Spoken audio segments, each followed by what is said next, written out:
የኢትዮጵያ ንግድ ባንክ በውጭ ሀገራት የሚኖሩ ኢትዮጵያውያንና ትውልደ ኢትዮጵያውያን በሀገራቸው የባንክ አገልግሎት ተጠቃሚ እንዲሆኑ እየሰራ መሆኑን አስታወቀም። ባንኩ ከኢትዮጵያ የዲያስፖራ አገልግሎት ጋር በጋራ ለመስራት የሚያስችለውን የመግባቢያ ስምምነት ተፈራርሟል። ስምምነቱን በኢትዮጵያ ንግድ ባንክ የሪቴል ባንኪንግ ምክትል ፕሬዚዳንት አቶ ደሳለኝ አለሙና የኢትዮጵያ ዲያስፖራ አገልግሎት ምክትል ዳይሬክተር አቶ በላይነህ አቅናው ተፈራርመዋል። ከፊርማ ስነስርዓቱ በኋላ በተቋማቱ መካከል በነበረው ውይይት ላይ የኢትዮጵያ ንግድ ባንክ የቢዝነስ ኤግዚኪዩቲቭ ምክትል ፕሬዚዳንት አቶ ደረጀ ፉፋ እንደገለጹት ባንኩ በውጭ ሀገራት የሚኖሩ ኢትዮጵያውያንና ትውልደ ኢትዮጵያውያን በሀገራቸው የባንክ አገልግሎት ተጠቃሚ እንዲሆኑ ትኩረት ሰጥቶ እየሰራ ነው። የኢትዮጵያ ንግድ ባንክ ከኢትዮጵያ የዲያስፖራ አገልግሎት ጋር ያደረገው የመግባቢያ ስምምነት ባንኩ ኢትዮጵያውያንና ትውልደ ኢትዮጵያውያን ታሳቢ በማድረግ ለሚሰራው ስራ አጋዥ እንደሚሆን አቶ ደረጀ ገልጸዋል። ከዲያስፖራ ኮሚኒቲው ጋር ስትራክቸርድ በሆነ መንገድ እየተገናኘን ወጥተናል። ተስፋ የሚሰጡ ነገሮች አሉ። የዛሬ ሜሞራንደም ኦፍ አንደርስታንዲንግ እሱን ነው ታሳቢ የሚያደርገው።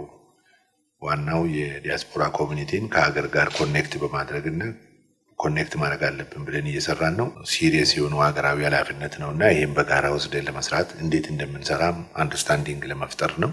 የኢትዮጵያ የዲያስፖራ አገልግሎት ዋና ዳይሬክተር አምባሳደር ፍጹም አረጋ በበኩላቸው የኢትዮጵያ ንግድ ባንክ የዲያስፖራውን ማህበረሰብ ታሳቢ ያደረጉ ስራዎችን ሲሰራ የቆየ ተቋም መሆኑን ገልጸዋል። አሁን በሁለቱ ተቋማት መካከል የተደረገው ስምምነት ደግሞ በተናጠል ሲሰሩ የነበሩ ስራዎችን በጋራ ለመስራት ያስችላል ብሏል። የኢትዮጵያ ንግድ ባንክ በእንደዚህ መልክ በተደራጀ መንገድ አብረን ለመስራት ስምምነት እስከ መፈራረም የደረስን ባይሆንም ግን ስራችን ስለሚያገናኘን አብረን እየሰራን ነበር ብዬ ወስዳለሁ። እንደዚህ አይነት የሞን ስንፈርም ከእናንተ ጋር ሆነን ይሄን ለማሳለጥ ባለን ፍላጎት ጭምር ነው። ስለዚህ በየግላችን ስንሰራ የነበረው አሁን በጋራ ሆነን የተሻለ እናሳካለን የሚል እምነት አለኝ። አምባሳደር ፍጹም የኢትዮጵያ ንግድ ባንክ ለውጭ ምንዛሬ ግኝት ትልቅ አስተዋጽኦ እያበረከተ ያለ ተቋም መሆኑንም አንስተዋል። ሬሚታንሱ ላይም ያው በኢትዮጵያ ብሔራዊ ባንክም በኮመርሻል ባንክ ደረጃ በሚወሰዱ ፖሊሲዎች የመሻሻል ሁኔታ ይታያል። በጣም በከፍተኛ ሁኔታ ጨምሯል እንደ ሀገር። እዚህ ላይም ደግሞ የኢትዮጵያ ንግድ ባንክ ድርሻ በጣም ከፍተኛ ነው። ሲቢ ኮኔክት የሚል ዋሌት መክፈታቸውም በጣም ትልቅ ድል ነው ብዬ ወስዳለሁኝ።